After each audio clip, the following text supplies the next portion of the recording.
Right, after the game, we're still. How did we lose that? First of all, I said we'd lose to Villa because we just defensively, they'll get to us, and they did, and that's what happened. Having said that, I'm gutted because we were the better team. We were actually the better team, and the stats show it. Chances created, passes, clear-cut chances, possession. If you look at all the attacking stats, Spurs were the better team. We just couldn't finish, JP. We couldn't finish. That was a problem, wasn't it? It was like literally from the first few minutes it was like that, wasn't it? I think first few minutes of the first half. What, 4 minutes? It could have been like fucking 2-1 or something like that. Literally. we're lacking attacking wide players that can score goals consistently. I don't want to talk about Arsenal, but you think of Saka and Martinelli, they often score. We don't really have that. Then you look at the attacking mids. Lo Celso scored, right? So he did his job. Okay, it was deflected, but it was on target. But that's it. Who else in that midfield can score? And we don't have the finishers. So, you know, I think Villa from set pieces looked really dangerous, and VAR saved us a couple of times. But overall, man, that's a real kick in the teeth, that one. I think the worst thing out of that day for me was probably Bentancur being taken off. So I'm just showing people where we're going. Bentancur being taken off, I think that was the worst thing for the day, because he seemed to control the game up till that point, and then suddenly as he went off, it kind of got a little bit doolally. Okay. Bentancur definitely, we lost some momentum in the balance. It kind of tipped a bit out of our favour, but even then we resettled and we went again with Højbjerg, and we were still looking, you know, threatening. We were still creating chances. The issue is either that final ball was just not quite on point, or the finishing was. Or the finishing. But it was also decision making in those finishing, because I also felt like when they should have shot, they passed, and when they should have passed, they bloody shot. But the actual finishing. If I'm going to be honest, if I'm going to be really honest today, I think we feel a bit disheartened because today was the B team, and the B team did the best they could, and we were proud of that because 100%. After what we saw against Wolves, it was a joke. Yep. So to see the B team come out and put in a performance like that against a really good Villa side, let's have it right, they're a good team, we're proud, but at the same time, they're not good enough, right? Today, Brennan Johnson, we spent a lot of money on this guy. What did he really do?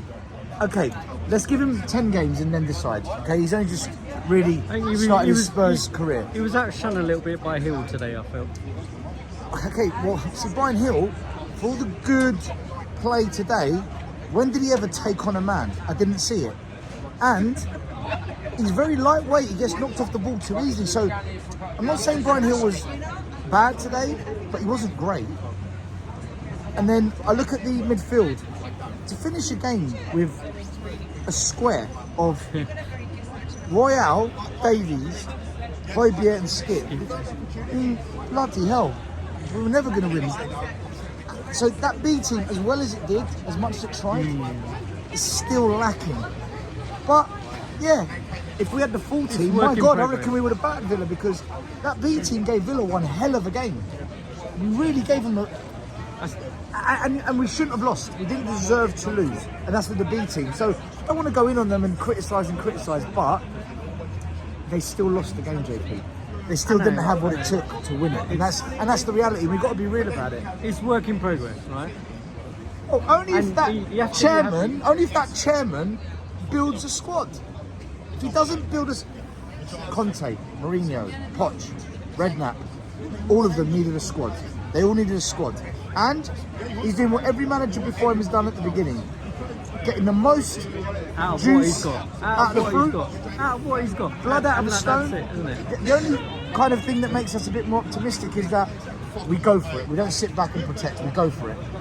But we're still losing doing that. So if you do what Conte does and sit back, you lose. If you do what Ange does and goes for it, you lose. He needs time. He needs players. He needs a squad. He needs the We need a backing squad.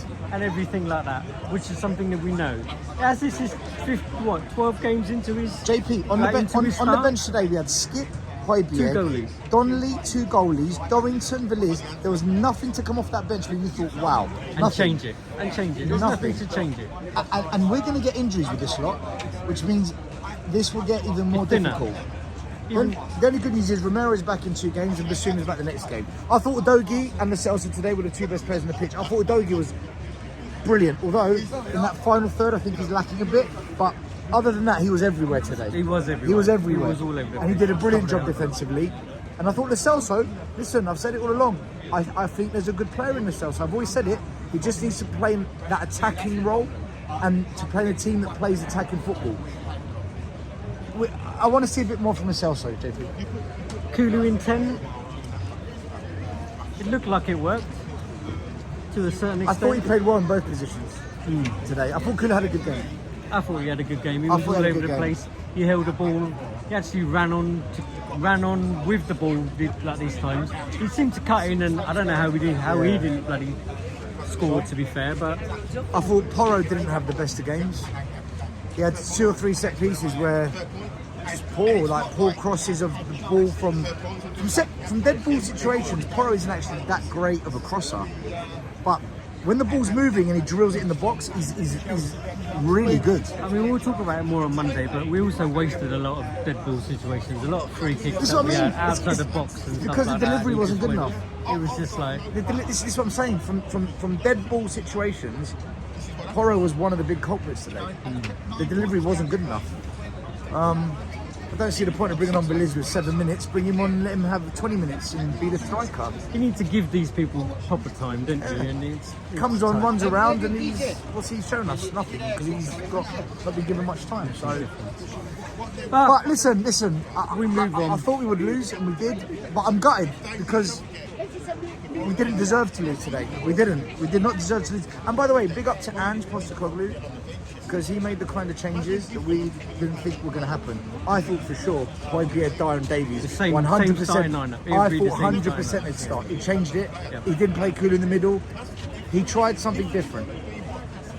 And to be fair, It nearly worked. It nearly worked because, worked. but the style that they played in, it was pretty attacking. It wasn't like Wolves. I think people were probably walking away from there, happy with the way they played, but gutted at the result. But is that what we want as Spurs fans? No, We just but- want good football. No, Within. but we can't have it. We also can't We have need it results. straight away, right? We can't have it straight away, can we? No, but we can't finish outside of Europe again. You know, I've said it. There's good competition. January. this year.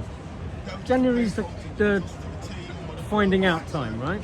We will There's, find there's, out in there's, January. there's another 6-7 games before January, though. This is the problem. We need to get results. Otherwise, that 10-game unbeaten streak is going to turn to 10 losses in a row. So City next game, next, City City away. We're not next. winning that. We're not winning that. City next. Doku, Haaland, and company, all that lot. They're just going to take our defence to pieces. We're not winning that game. I'll be stunned if we win it. We might give them a good game, maybe. Same as today. Yeah, but Same- we are. it'll be the same as but today. We'll give them a good game. City are the real deal. So They'll take their chances and like they'll. But that's for another day. we need to beat West Ham the game after. That's the big game that we need. To This win. was the big 'Cause- game as well, No, but- yeah, but it's like a rock, right? We've got to stop that rock. What ain't gonna happen next game? Anyway, Speak to you guys soon. We'll speak to you on Please. Monday and catch you soon. All right, bye. yeah.